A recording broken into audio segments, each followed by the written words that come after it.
work and all you have to teach, who are some of the people you're teaching now? Well, I've had several musicians come up to me and tell me that they have learned a lot from me.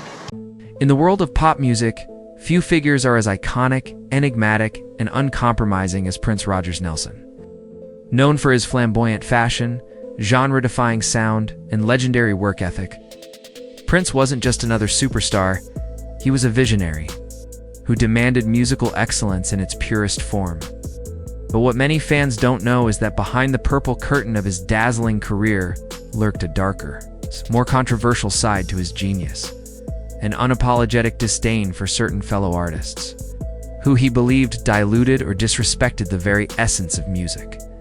These weren't minor names or obscure acts. Some of the targets of his quiet wrath were massive stars in their own right, dominating radio waves, topping charts, and selling out stadiums. Yet Prince, with a smirk and a shred of brutal honesty, reportedly saw through the gloss and glamour, calling out what he believed was manufactured emotion, sanitized soul, or hollow performances. Whether it was a whispered insult backstage, a scathing quote to a journalist, or a loaded lyric delivered with razor-sharp precision, Prince made sure his feelings were known at least to those paying close attention. And that's where today's story begins. Because once you peel back the layers of his mysterious persona, a pattern starts to emerge, a trail of disdain directed towards six specific artists or bands who, in Prince's view, represented everything he stood against in the music industry. These weren't just feuds. They were artistic verdicts delivered by a man who believed music should challenge, transform, and elevate, not simply entertain. What's most shocking, however, is the sheer variety of these targets. From balladeers to pop provocators and even other guitar legends, the artists Prince allegedly disliked might leave you stunned. So why did he target them? Was it ego, elitism, or an unflinching standard that few could meet? That's what we're about to uncover. Each name on this list comes with its own web of tension, its passive-aggressive moments, or outright snubs, many of which have never been fully unpacked until now. And as we explore each story, one thing becomes clear. Prince wasn't just fighting for his legacy, he was waging a war for the soul of music itself. So buckle up, because what you're about to hear isn't just another list of celebrity beefs. It's a deep dive into the mind of a musical genius who was never afraid to call out what he thought was fake, shallow, or just plain wrong. And when Prince had something to say, the world listened, even if it didn't always want to. The first name on Prince's reported blacklist is one that may catch many off guard: Michael Bolton, the curly-maned crooner whose power ballads ruled the airwaves in the late 80s and early 90s, with hits like "How Am I Supposed to Live Without You?" and his chart-topping cover of "When a Man Loves a Woman." Bolton achieved massive commercial success, selling millions of records and becoming a staple of adult contemporary radio. But for Prince, Bolton symbolized something deeply problematic: a version of soul music that had been stripped of its grit, its history, and its authenticity. According to music journalist Alan Light, Prince once dismissed Bolton's brand of R&B by telling his bandmates, "That man wouldn't know soul if it slapped him in his processed hair," a biting comment that quickly spread through the music industry like wildfire. Prince, who spent his life pushing musical boundaries and blending genres with fearless innovation, reportedly viewed Bolton's sanitized, overproduced ballads as the epitome of playing it safe music, engineered for mass appeal, rather than crafted from real emotional depth. While Bolton drew inspiration from black musical traditions, Prince believed his execution lacked the raw honesty and pain that defined the genre's roots. In a Dutch magazine interview in 1993, Prince reportedly lamented that some artists take the heart out of music, sterilize it, and sell it back to you. A critique insiders claimed was directed at Bolton and his peers. Despite never engaging in a public feud, the tension was evident behind the scenes. At a 1994 industry event, Prince allegedly went out of his way to avoid being photographed with Bolton, whispering to an assistant, "Some associations you can't wash off." Ironically, Bolton later praised Prince after his death, calling him a musical genius, seemingly unaware of the disdain Prince may have harbored toward him. But in Prince's mind, Bolton represented a greater cultural concern: the commodification of soul, the dilution of struggle, and the rise of music that, while technically polished, lacked spiritual fire, of resistance, expression, and liberation. Anything that resembled formula over feeling was not just offensive, it was unacceptable. And so Michael Bolton, despite his fame and fortune, became the first artist on this infamous list, not for who he was, but for what his success represented in the eyes of a man who believed that true music should never be this safe. At number 5 on Prince's alleged list of musical adversaries stands a name that is as iconic as his own Madonna, the undisputed queen of pop. On paper, the two seemed destined to be kindred spirits: bold, provocative, fiercely independent, and relentlessly innovative. Both artists dominated the 1980s with their boundary-pushing aesthetics and fearless musical experimentation. And both were signed to Warner Brothers at the peak of their powers. But beneath the surface, a storm was quietly brewing. The tension reportedly began in 1985, when Warner executives proposed a duet between the two superstars. A collaboration that Prince allegedly dismissed with a cold swipe, telling his engineer, "She's got about as much musicality as this soundboard." That rejection would set the tone for what insiders describe as a long-standing artistic Cold War. While Madonna thrived on reinvention and shocking the public with her image, Prince reportedly saw her provocations as hollow and manufactured. In a 1987 interview, he was quoted as saying, "Musical innovation is dying because people are more concerned with selling images than creating them." A statement widely interpreted as a veiled attack on Madonna's branding-first approach. Their artistic values clashed at the core where Prince sought transcendence through sonic exploration. Madonna leaned into pop culture manipulation and strategic controversy. The rivalry reached a dramatic moment in 1994 when Madonna attended one of Prince's legendary aftershows. In what many witnesses described as a deliberate provocation, Prince altered the lyrics to his song Sexy MF, staring directly at her, changing them to "She's not sexy." Madonna left the venue soon after, allegedly furious. The mutual shade wasn't one-sided. When Prince changed his name to an unpronounceable symbol in 1993 during his battle with Warner Brothers, Madonna quipped in the press, calling him the artist formerly known as Relevant. Still, she later admitted Prince was a musical genius. Prince, for his part, allegedly told his drummer Bobby Z, "She knows exactly what she's doing. Every move, every outfit, every word, nothing is real." And therein lay the heart of the conflict: authenticity. Prince was obsessed with it. Madonna, he believed, simulated it. For him, Madonna's art was theatrical, market-savvy, and ultimately soulless, a product of calculation, not conviction. The two never engaged in a full-blown public feud, but their snipes-coded comments, passive-aggressive gestures painted a clear picture of mutual disapproval. While fans celebrated both for their cultural impact, Prince, ever the purist, seemed to view Madonna as a mirror of everything he rejected: style over substance, strategy over spirit. And in his world of raw, uncompromising expression, there was no room for what he perceived as imitation cloaked in sequins and shock value. Sliding into the 4th position is none other than Justin Timberlake, the former boy band heartthrob turned solo pop R&B sensation who found himself at the center of Prince's alleged ire, not just for what he did, but for what he didn't do. Acknowledge the source of his sound. Their friction wasn't immediate, but began to simmer in the mid-2000s. Just as Timberlake's solo career was catching fire, his 2006 smash hit Sexy Back was tearing up charts and clubs alike when Prince reportedly threw shade at a post-Emmy Awards party, slyly telling the audience, "Sexy never left." It may have seemed like a playful jab, but for those familiar with Prince's deep-rooted commitment to originality and cultural ownership, it was a statement loaded with criticism.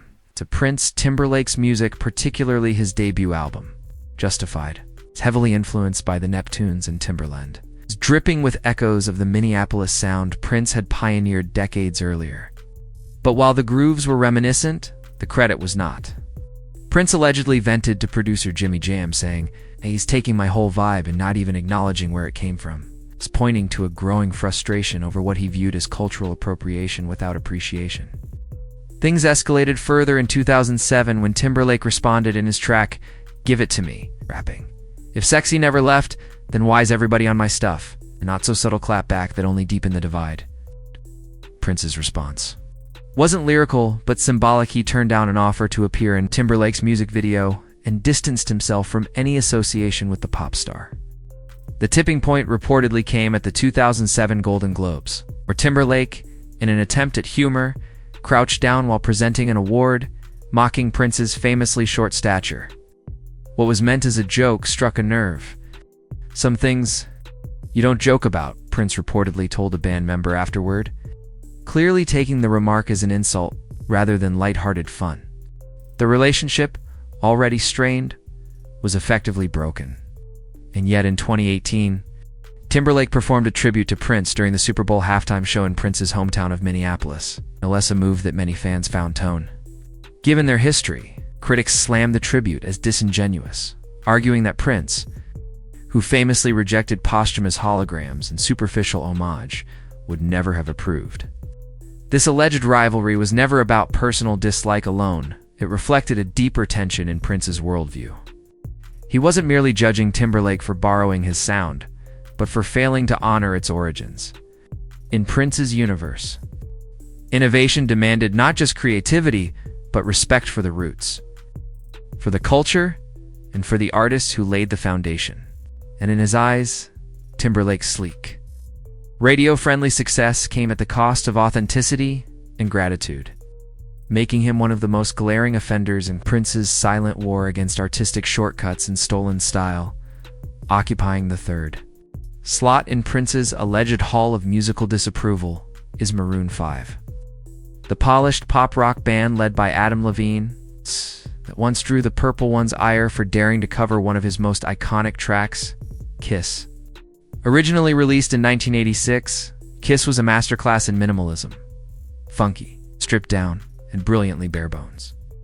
A song Prince painstakingly reduced to its core to let the groove speak louder than production.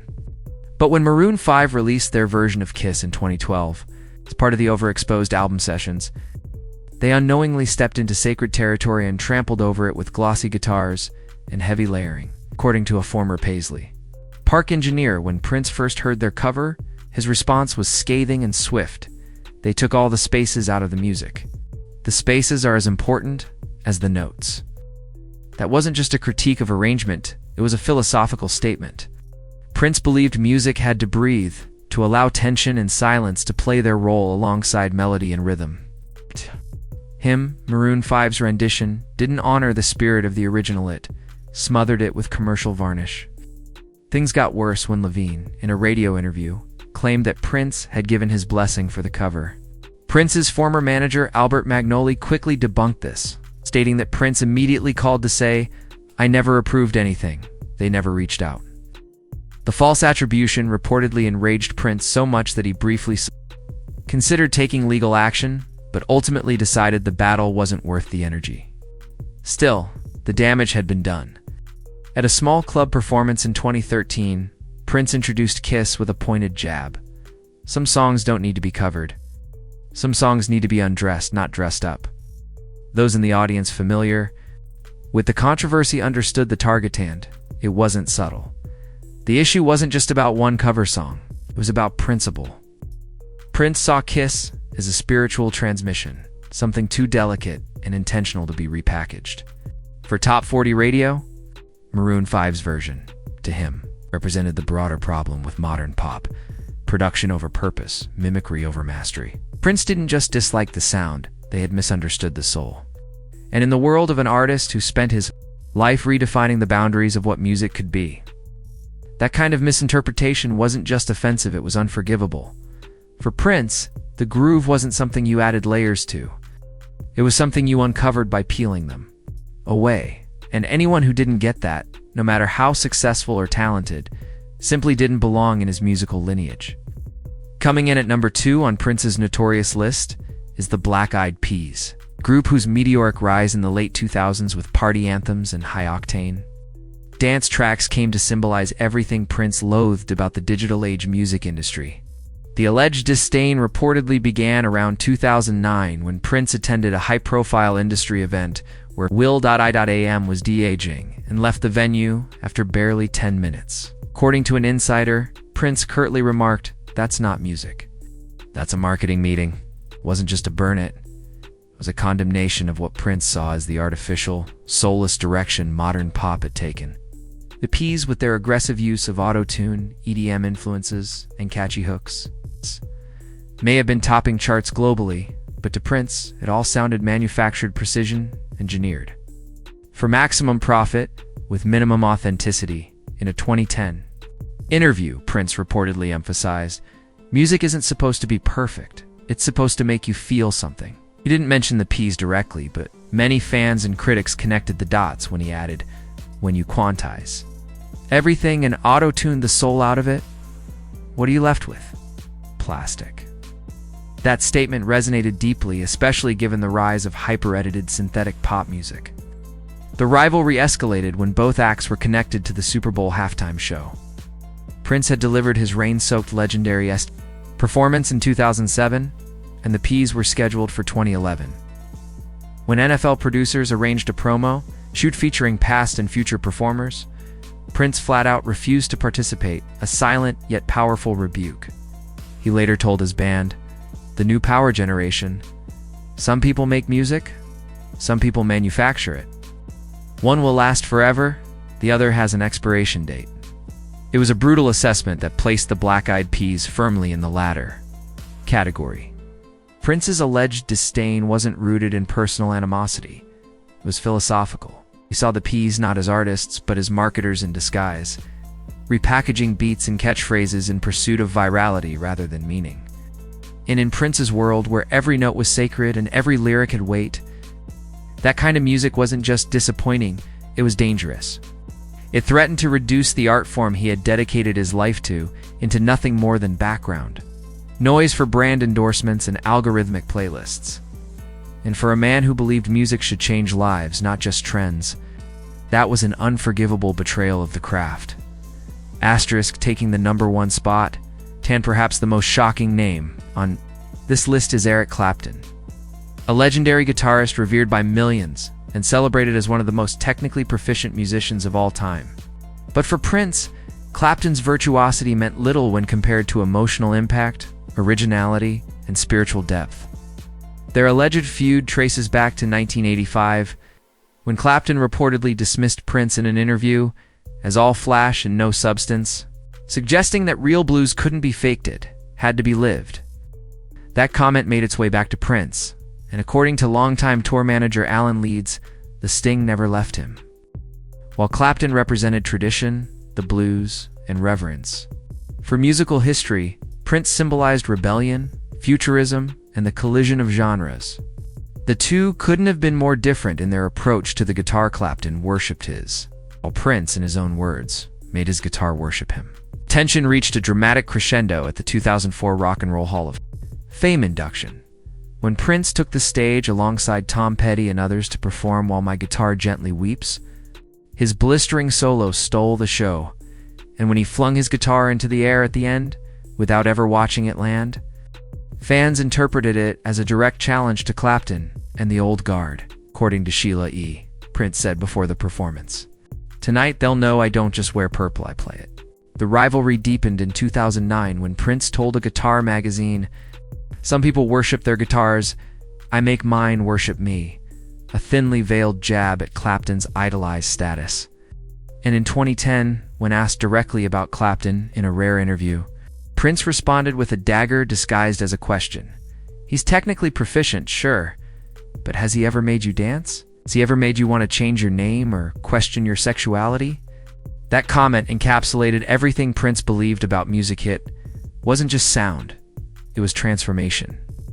For Prince, Clapton may have been a great player, but he wasn't a disruptor.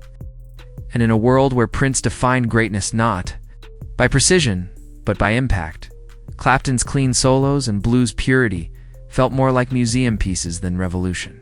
In Prince's universe, music wasn't about hitting the right notes. It was about touching the untouchable. And while Clapton may have mastered the former, Prince believed he never even attempted the latter.